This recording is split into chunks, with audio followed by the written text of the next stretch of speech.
Today we are going to discuss block 2, week 1. Block 2, week 1. Why I had skipped block 1, week 6? Because we are going to discuss it later. When you are going to understand certain concept, we are going to talk about pitching, which is the concept of block 1, week 6. This is why we are going directly today to discuss block 2, week 1. And definitely I am going to discuss pitching at the end of our lectures. At the end of our lectures. Okay? At the end. Not now. Okay? In order to let you understand more about pitching, because we are going to discuss a lot of concepts that can help us to know more about pitching, which is block 1, week 6. Okay, and now we are going to start block 2. And the first week in block 2, we'll talk about approaches and skills for negotiators or people who are going to negotiate certain agreements. You as an entrepreneur can discuss certain agreements. How you are going to make negotiation with other parties in your career. What will happen? How you are going to negotiate? What are the main points that you should consider when you are going to negotiate certain deal? This is what we are going to learn in this week. All of us know that people are different. You have certain criteria that is completely different from me. That's completely different from your colleague. And this means that I should know what is the difference in the negotiation. What is the difference between me and you? Why? In order to come up with a reasonable outcome. And this is very important.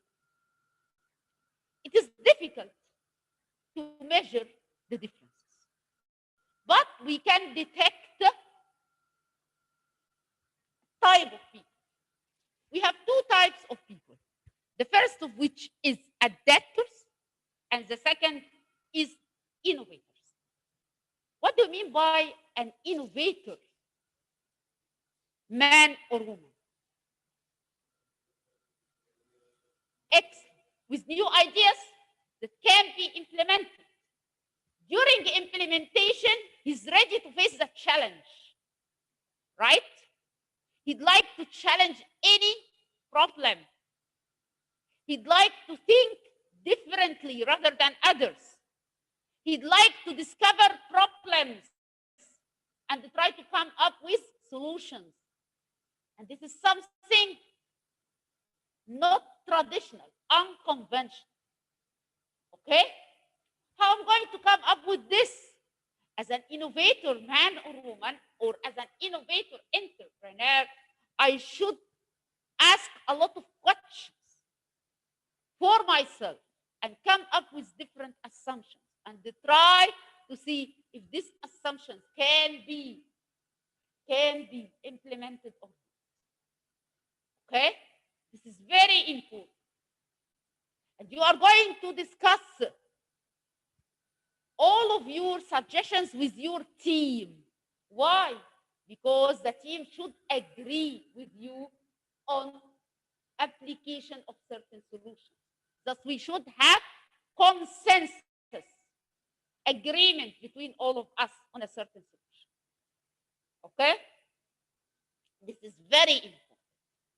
Sometimes you need to delegate certain authority to one of your team members. You should know how to do this. You should make control, but in an unstructured way, not by the regular way of doing control. I'm not going to monitor people. go around them. No, I can see the results. I can see the outcome. I can discuss with them. I can motivate them. This is the unstructured control. Okay? We can have another type of people who are adaptive, who are methodological, who are dependable. They should depend on others to implement any idea. They should depend on someone. They accept the problem definition. If someone tells them that this is the problem, they can accept that easily. They try to solve the problem, not to find the reason for this problem. This is something different. Okay? They seek solutions. They reduce problems. They don't like to face problems. They'd like to live in a stable situation, not a situation full of a lot of problems. Okay? Sometimes they'd like to have certain established structure for authority. They don't like to change the mode of control. They'd like to have a certain fixed, structured mode of control. Okay? This is very important to them. They'd like to make everything with accuracy. They don't like to make untraditional solutions. Okay? These are adapters. And this is the difference between adapters and innovators. Why and how does it matter? You know that if you are going to think about certain new idea, the approach that the adapter will follow will differ from the innovator. Why?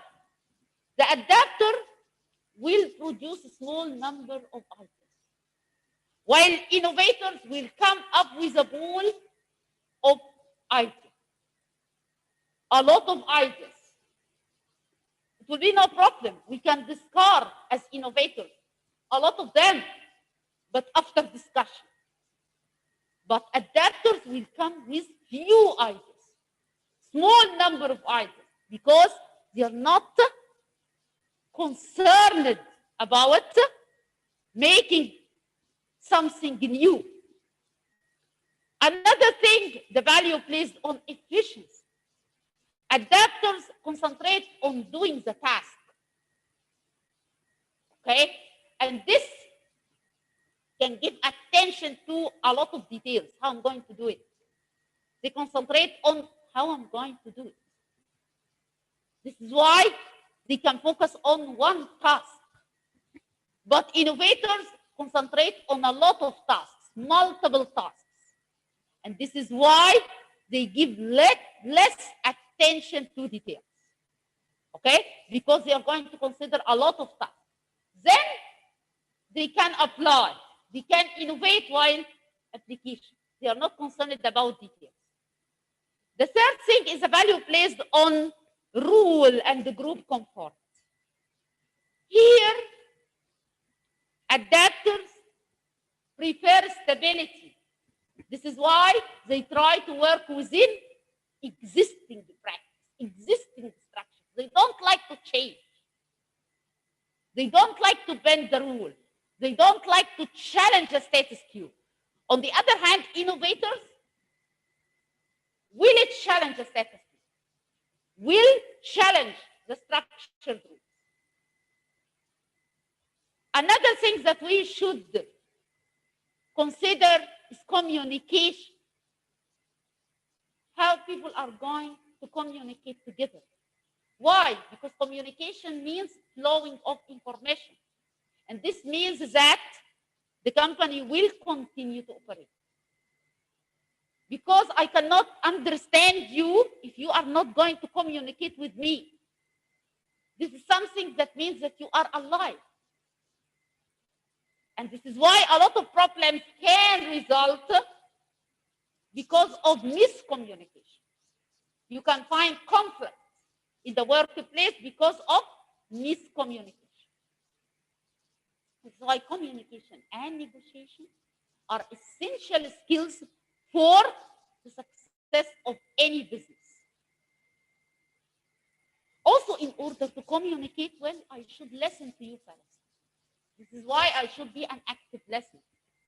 How I can answer your question? I should listen to your question carefully. Then I can answer your question by the proper way. That's one of the basic responsibilities of any manager or any employee is to be an active listener. It's very important. Why?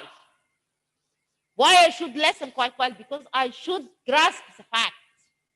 I should capture the facts. I should capture the feeling. I should try to pay attention to the speaker in order to know what is the problem.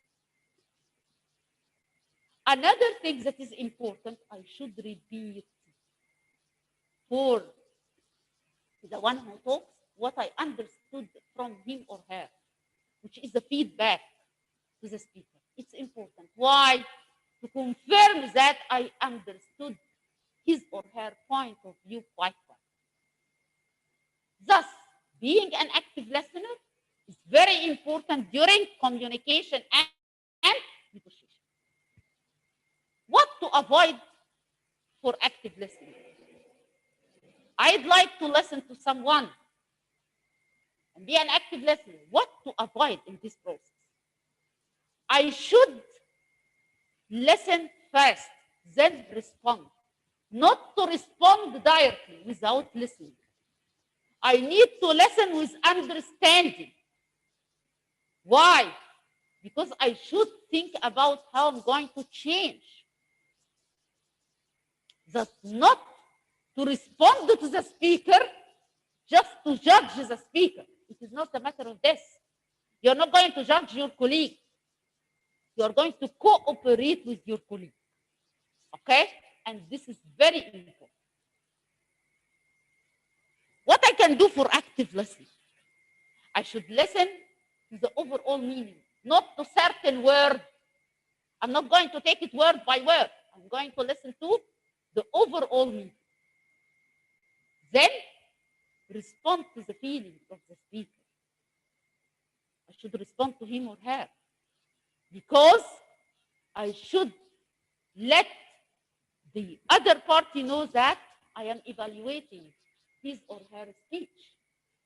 Then I should have a feedback in my own words and try to communicate this feedback to the speaker, him or herself. Why?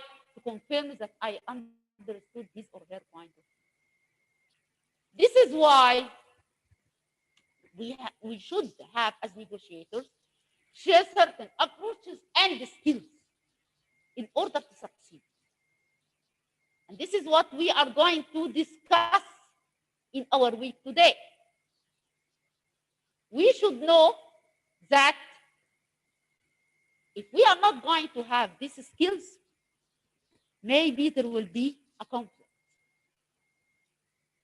From where this conflict originates? From where it originates? We should know. From the positional bargaining. What do we mean by positional bargaining? And what are the types of outcomes? We should know about this. Positional bargaining means what? I am going to concentrate on only one position, one point. And I'm not going to leave it at all. Okay? And this is a problem. Yes, it's a problem. Why? Because I'm not going to be flexible. For example, you are a supplier and you'd like to sell the raw material with 10 pounds. But the buyer would like to buy it with 8 pounds. And you insist on selling it with 10 pounds. What will happen? What will happen? The buyer will not buy the raw material and you are not going to sell it. But you should listen. Maybe if you leave your position, which is concentrating on selling the raw material with 10 pounds, you can reach an agreement with the buyer and sell it with 9 pounds. And still you make profit. This means what? This means that positional bargaining is practical. And it has different types of outcomes. Different types of outcomes. It doesn't have any rule. There is no rule for the game. You should detect it by yourself. Try to secure great amount of benefit for you and for the other party. Not only for you and leave the other party. Because what will happen if that takes place? What will happen? The other party will not respond. The buyer will not buy the raw material. Okay? This is why you should not have a fixed mind and keep a certain particular position. No. Try to respond to others. Okay? Try not to make a conflict. You should know that sometimes positional negotiation can be hard or can be soft. What do you mean by hard negotiation? What does it mean? Yes, everybody would like to gain a certain position. And what will happen? They are going to threaten each other. They are going to mistrust each other. There is non-negotiable bottom line.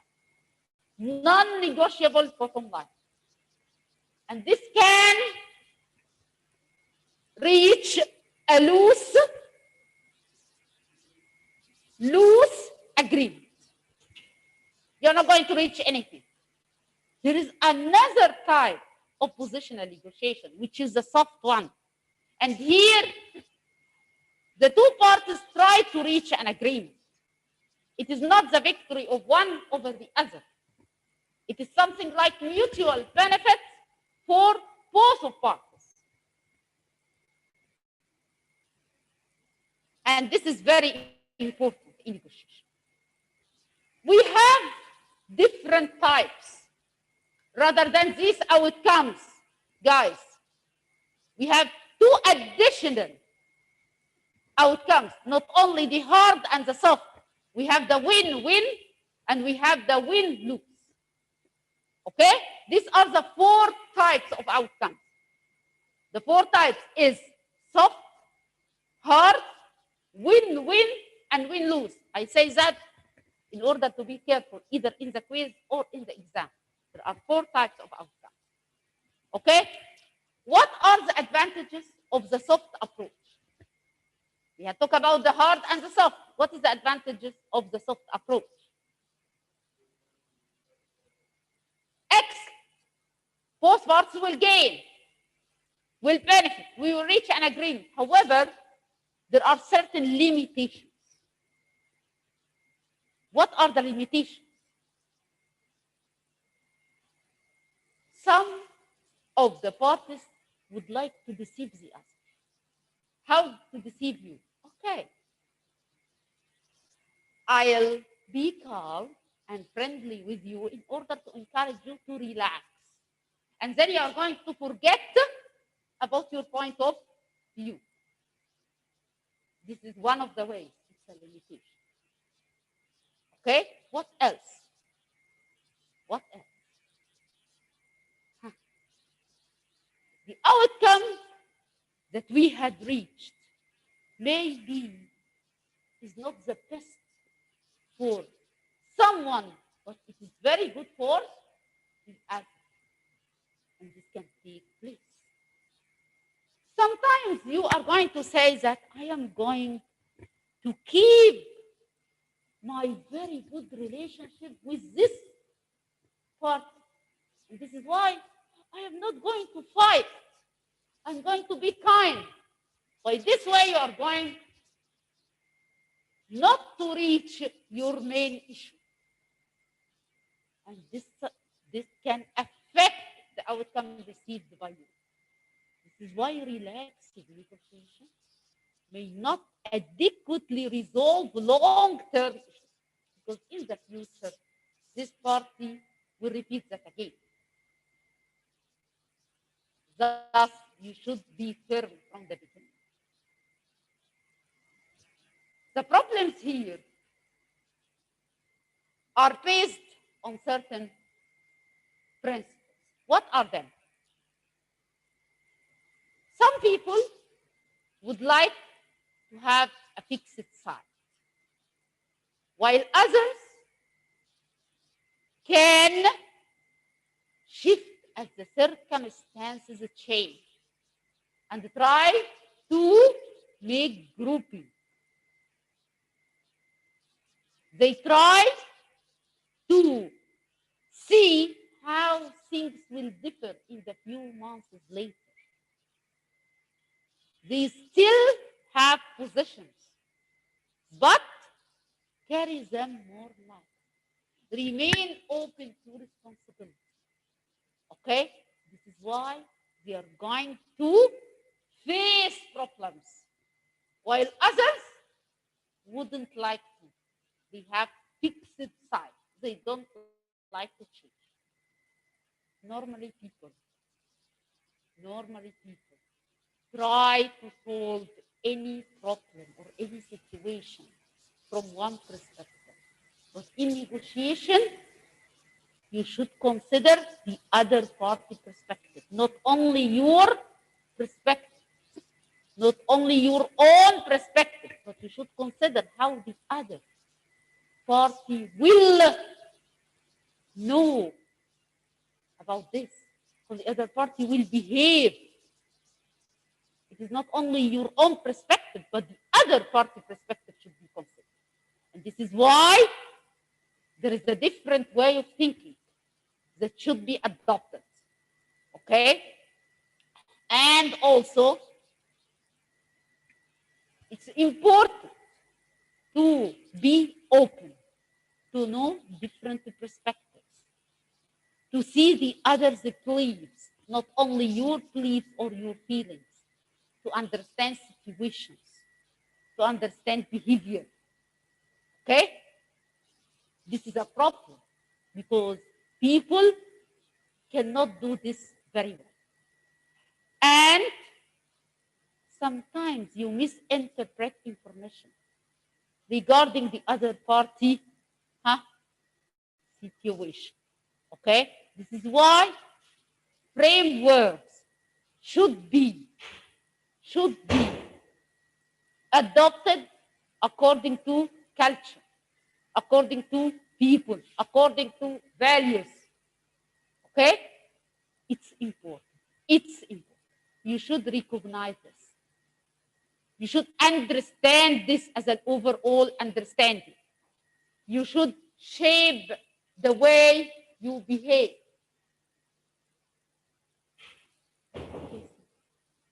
Yes, no. Wear it. Yes, wear it quite well.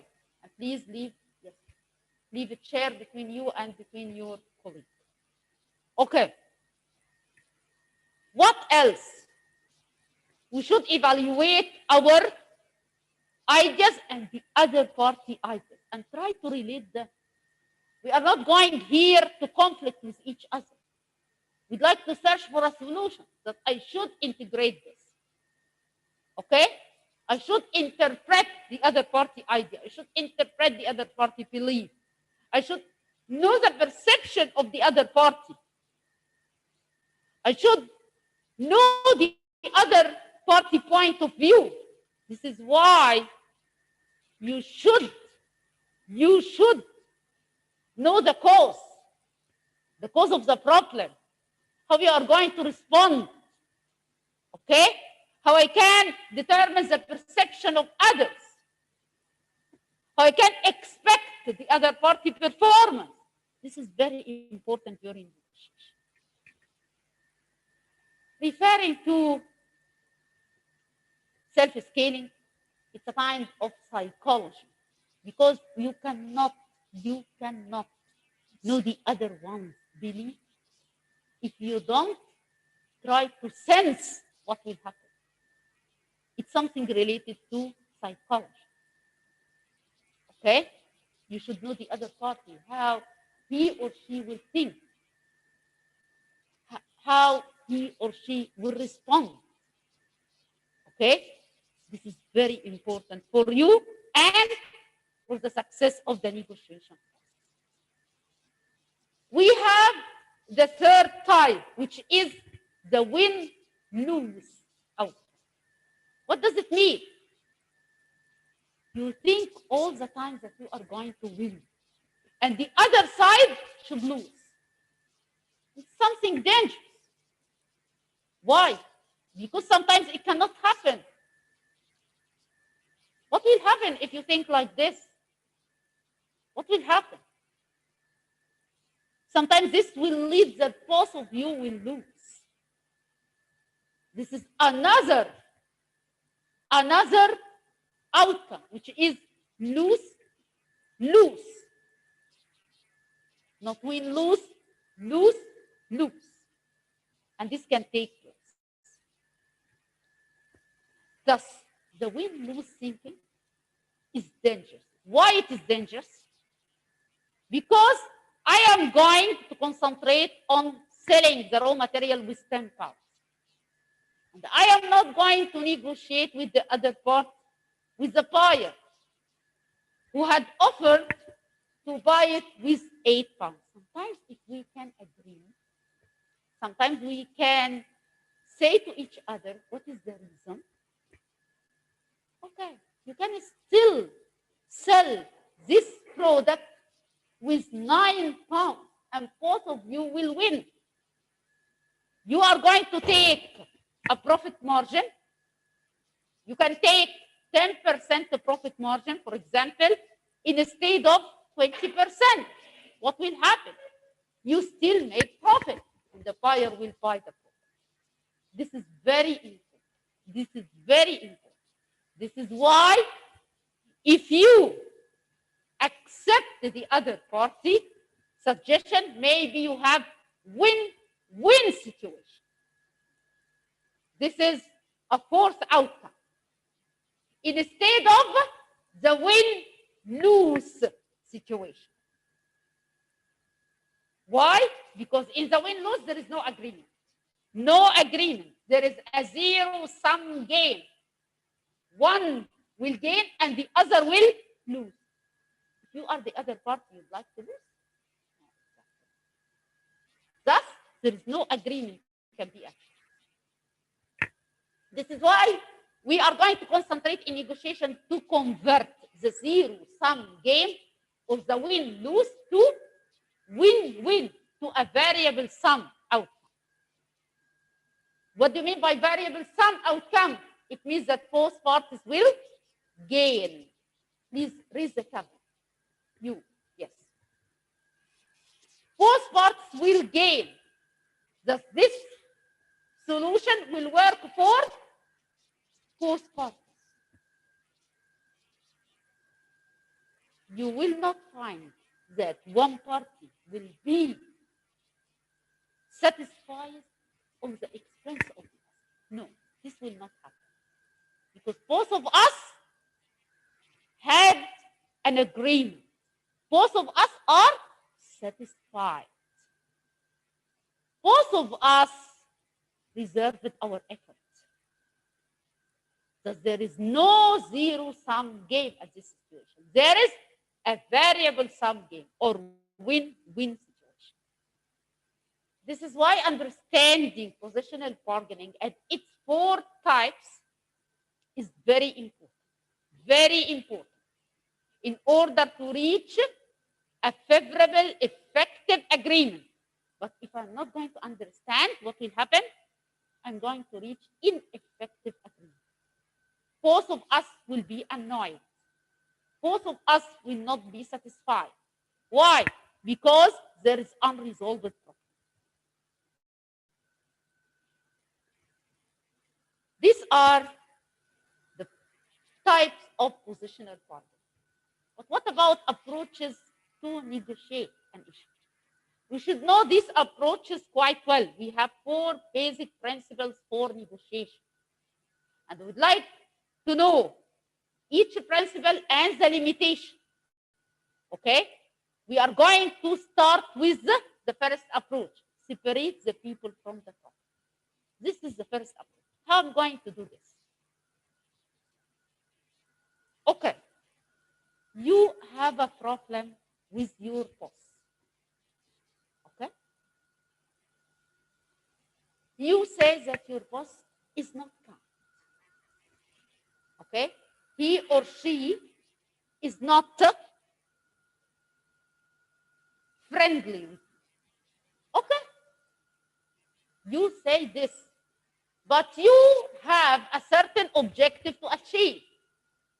You should negotiate your target for this month. What will happen?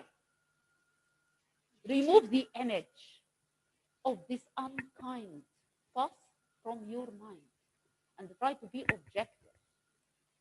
Are you going to, or are you going to be able to achieve this specified target or not?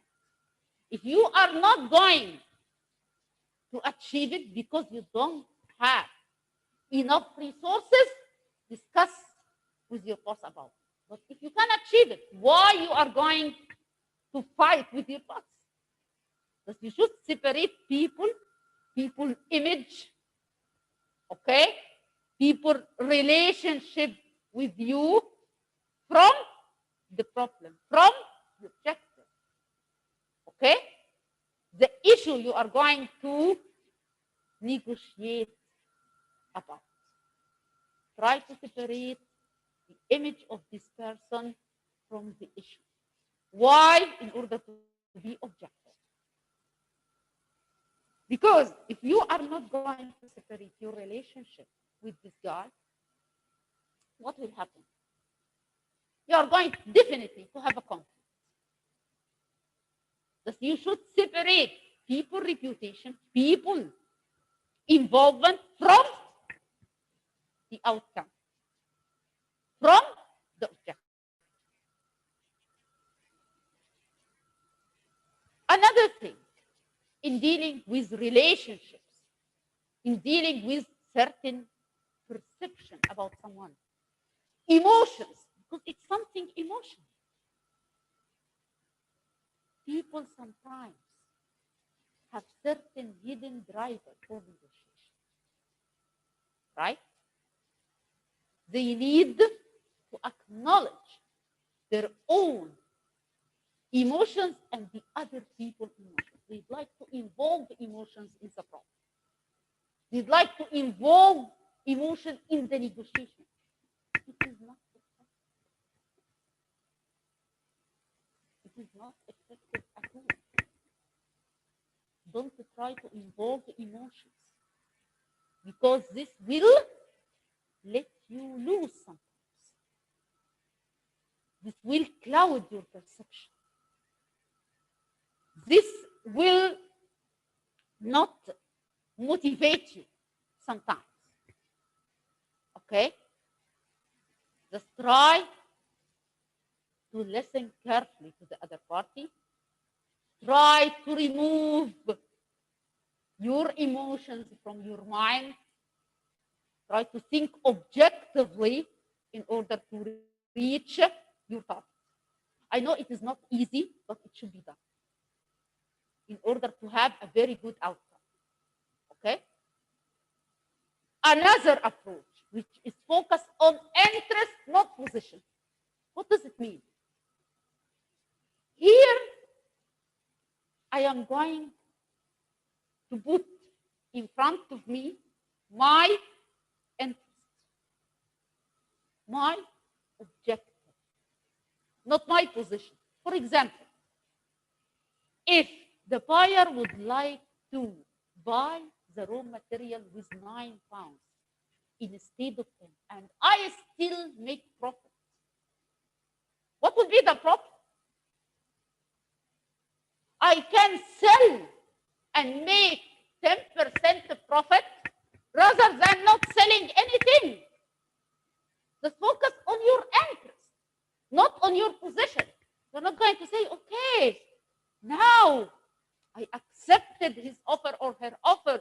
This means that my prestige will be affected. No, definitely not. It's business. It's business. You still make profit. What will happen? You're not going to think about your prestige. You are going to think about your interest. Because if you are not going to sell, what will happen? Employees will not find their salaries at the end of the month. This is the truth. Okay? Think objectively about your interest, not your position. Okay? Not your position, your interest. Because the other party can have multiple interests. Okay? And a lot of issues to be addressed. Rather than only one solution, you think about what will happen? What will happen? You can discuss with him or her the different issues. Okay, I accept to sell this raw material with £9, but you are going to increase the quality, the quantity of your order. Okay, this is another issue. Maybe the other party will accept. Not try to refuse, try to come up with different, multiple interests and extend the scope of what is possible. Not only to be fixed-minded. Okay, I'm not going to accept this price. No, you can accept, but increase the quantity. It's a kind of solution. Okay? We are not going to come here to conflict. We are going to come to reach an agreement. There is a third approach, which is invent options for mutual gain. Here, what will happen? I am going to shift from win-lose to win-win. How? I should think about how the other party will gain. Not only how I'm going to gain.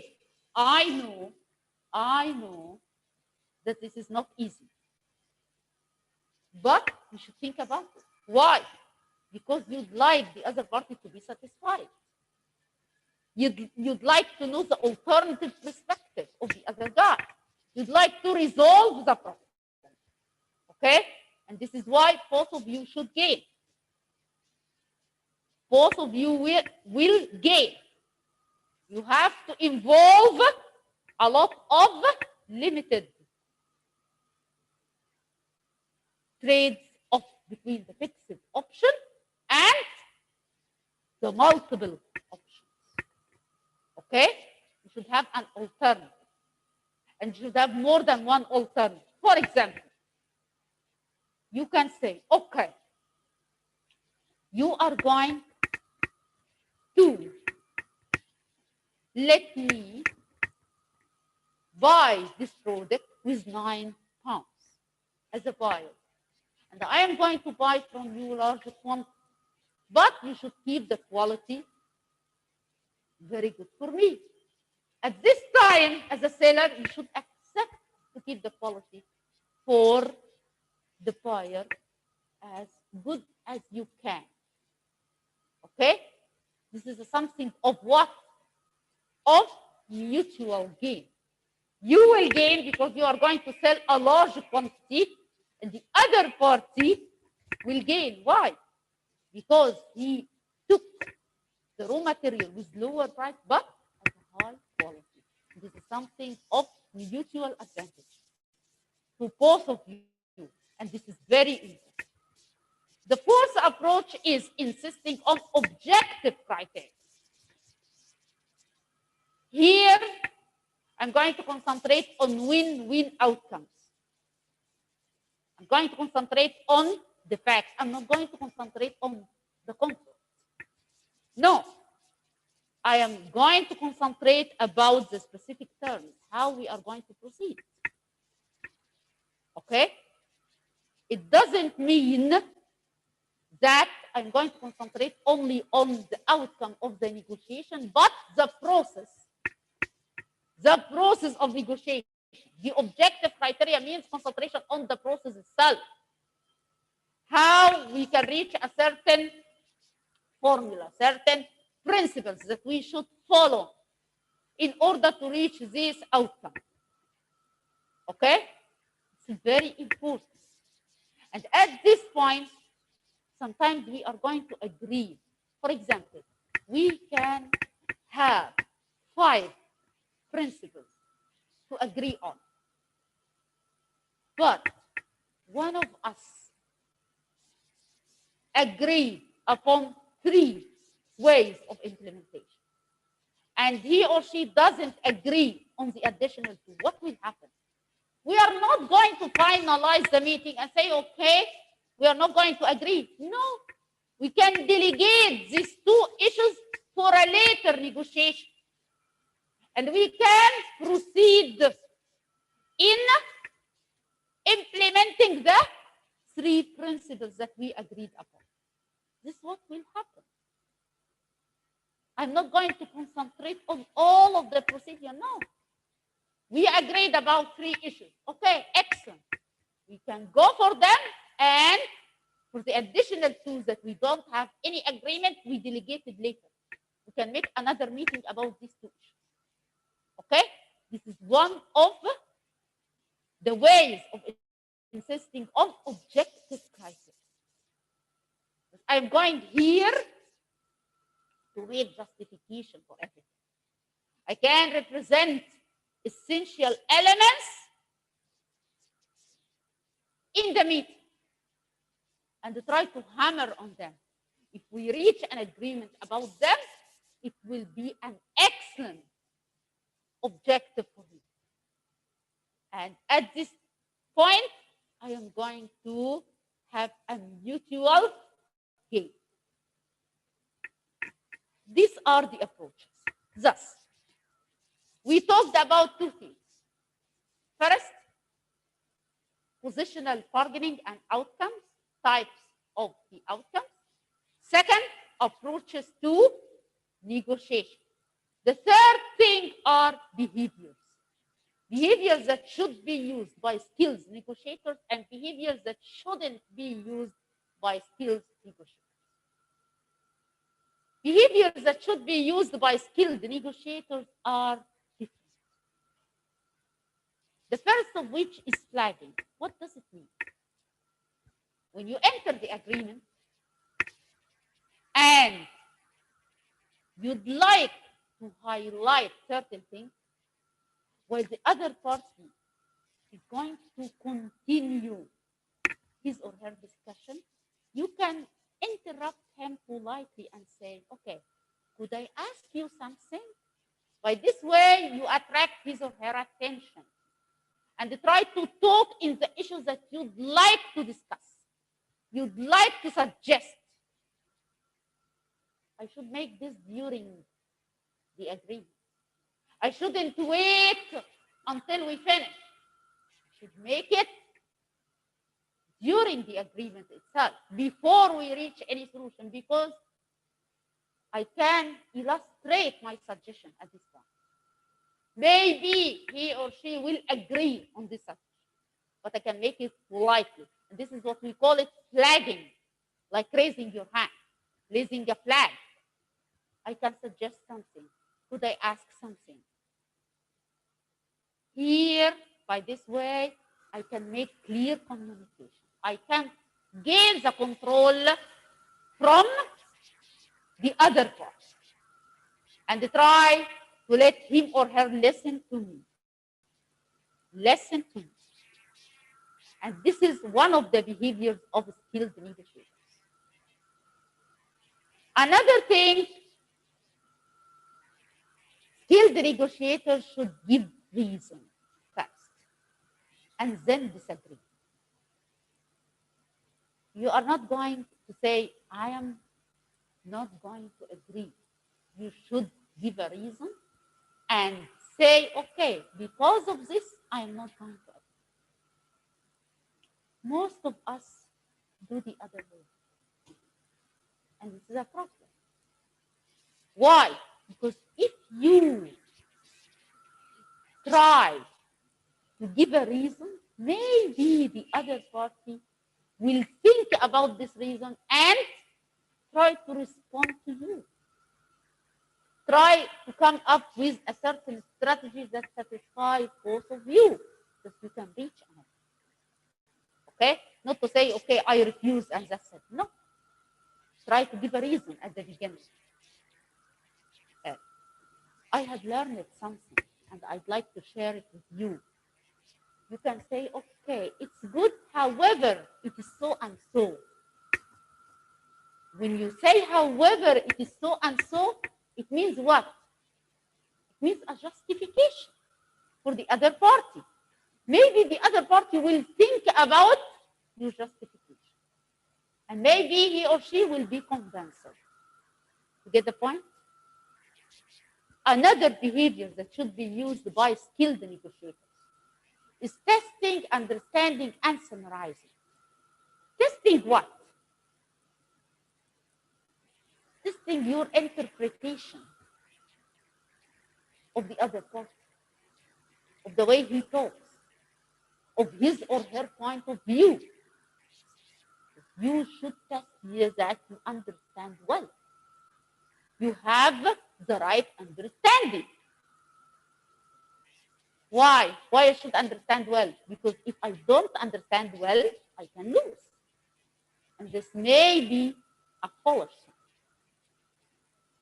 This is why if I'm going to search for an agreement, I should understand the other party quite well. And I should test my understanding by trying to say, okay, this is my feedback about your perception.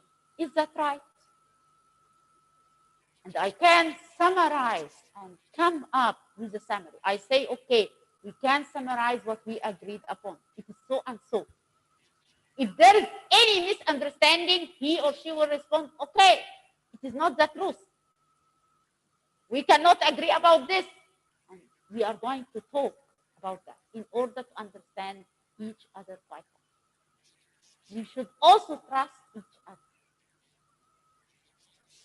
And if you try to understand the other party and try to summarize for him or her, this will build the trust over the long term. Over the long term. Another behavior that should be done by skilled negotiators is asking a lot of questions. It doesn't mean that you don't understand. No. It means that you can reach a win-win situation because you understand very well. You ask a lot of questions in order to break up the cycle of assertion and counter-assertion. Okay? Thus, it is hard for people to compromise sometimes. Thus, if you are going to show interest, this means what? This means what? Huh? This means what, guys? The other party will respond to you. And by this way, you can reach a mutual agreement. Another behavior that is very important is commenting on motives. What does it mean? Telling the other party why you are going to do something. Okay, I am not going to accept the £8 price because this means I am going to make zero profit. This is why I am going to reject it. What happened here? You comment or on motives. The other party had understood why you refused the £8 price. And maybe he or she will be convinced. If they don't know, they know now. This is why there is something become obvious for him and for you. Okay? And by this way, you highlight your hidden motive. You break the iceberg. You will let the others know why you take this position. Why you are going not to accept this price. And this is very important for the other participants. The fifth behavior is assessing your own performance. Can I assess myself? Yes, definitely, you can. And this is what happens. Every time I enter any negotiation, I take a piece of paper with me and I try to assess myself in every stage. Simply, I'm going to pick a note. Here, there is a defect in me or not. During the negotiation, if there is a default that I had made, if there is any effective behavior that is portrayed, what will happen if I'm going to change this in the next negotiation process? Okay? This can take place, and it is very effective for you to learn, to gain more skills. We have also certain behaviors that should be avoided or shouldn't be used by skilled negotiators. The first behavior is irritation. What does it mean? It means that I am going to say certain words or phrases that irritate the other. Okay? And this cannot be fair. This cannot be reasonable. This can let the other party be annoyed. You shouldn't keep evaluative words or evaluative phrases about the other party, about other people's arguments or ideas or suggestions. Why? Because this can irritate them and impact them. And sometimes you are not going to reach any agreement. The second thing that you should avoid is to avoid the defend attack spiral. We are not going to fight each other. We can have a mutual agreement. This is why we cannot be involved in a defend attack spiral. Okay? You are not going to insult someone and expect that he or she will not respond. Definitely. He or she will respond. You insulted him or her. What will happen? He or she will respond. This is why we should avoid the defend attack spirals. If he responded, you are going to respond back. What will happen? Back and forth, what will happen? A great conflict. And sometimes you are going to warn each other. Sometimes you are going to say unpolite words. Sometimes there will be a forcible attack by hands.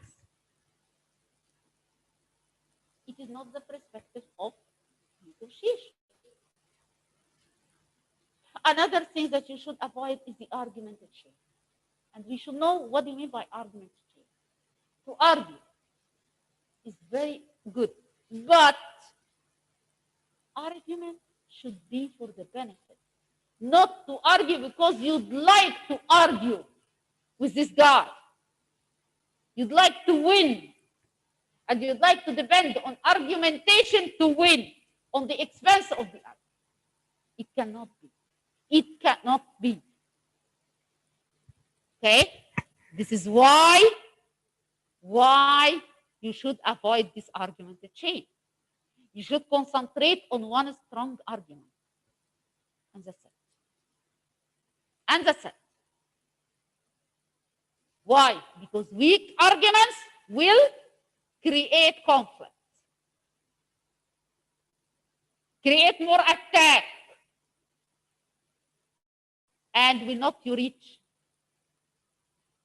let you reach a win-win situation. The other things that you should avoid is the counter proposal. When someone tries to propose something, you are going to make a counter proposal on the spot. Listen. Listen. Try to give reasons. If you are not going to listen, it will be a difficult situation. In spite of all of this, all of these things, guys, are a state of art. But in practice, the situation is more difficult than this. You can face other difficult situations. Like what? Like what? You can find the purchasing manager, for example, aggressive. You should deal with this manager. Why? Because you'd like to sell your products. You can have something that is different from the book. You see that all of this are assumptions from the book.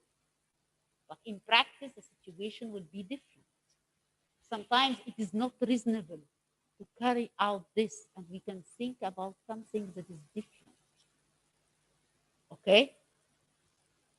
Sometimes people say to you, okay, that sounds nice, but we'd like so and so. We are going to respond. If you don't have enough experience, it's difficult for you to respond. You can face a very powerful partner. Sometimes the supplier is the only supplier in the market. The supplier requests to raise the price of the raw material. What will happen? How you can negotiate with the supplier? Sometimes the supplier will refuse to play, and it will say, take it or leave it. I am not going to play. Sometimes you are going to face dirty tricks from the other party. How you respond. All of these are difficult situations that you should accustom yourself. How to respond to it. How to know the perception of others. How to respond to the situation.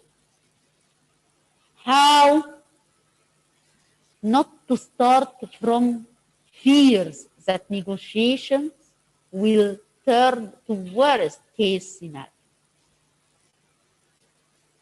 Maybe it will succeed.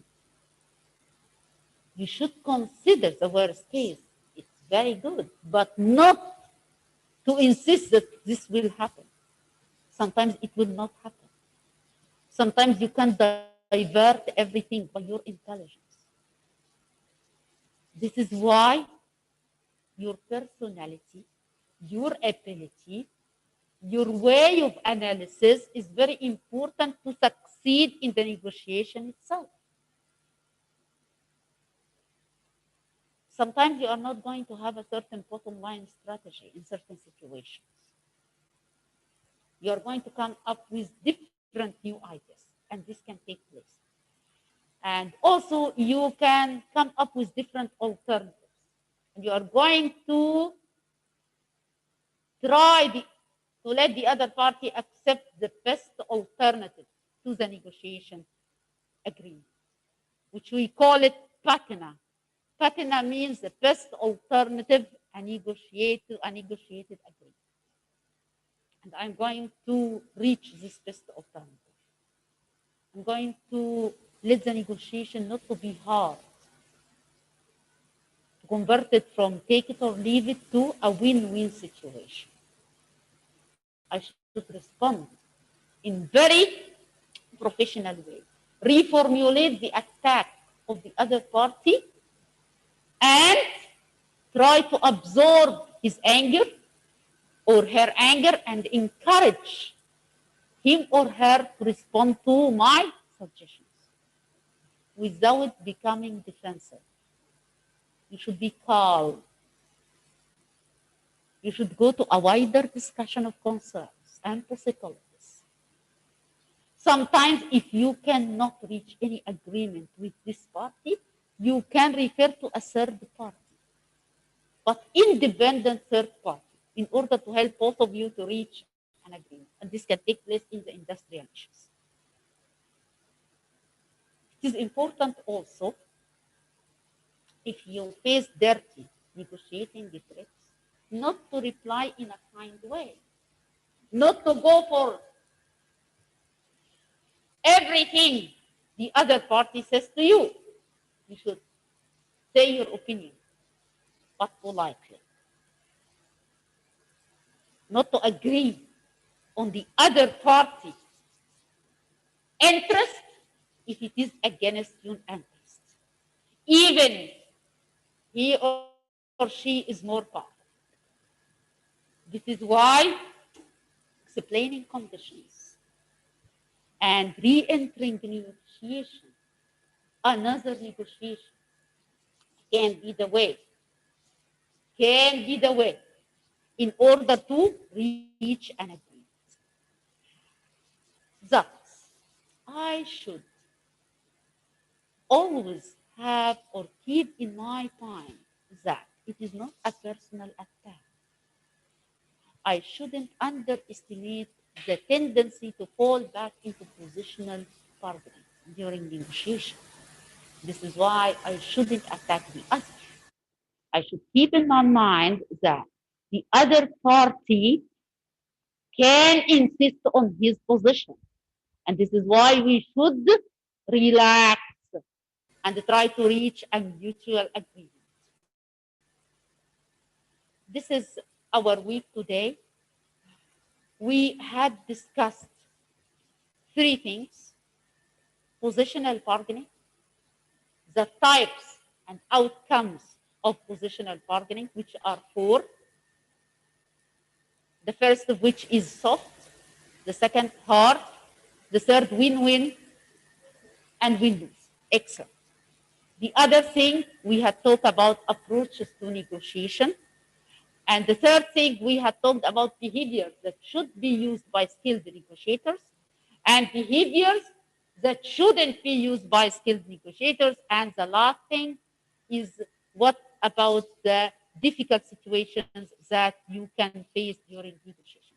This is our week today. You should be careful, guys. Maybe in the exam, you are going to be asked about what is positional bargaining and what are the types of positional bargaining, what are the approaches for negotiation, and you are going to explain the five approaches and what are the skills that should be used by skilled negotiators, or the behaviors that should be used by skilled negotiators, and what are the behaviors that skilled negotiators should avoid. This is what we can have as questions in the exam. Additionally, you should know the difference between people, and some people can be innovators and try to come up with new ideas, and others can be adapters, and you should accept both of them. We are going to stop our recording here, and we are going to continue our discussion in the next.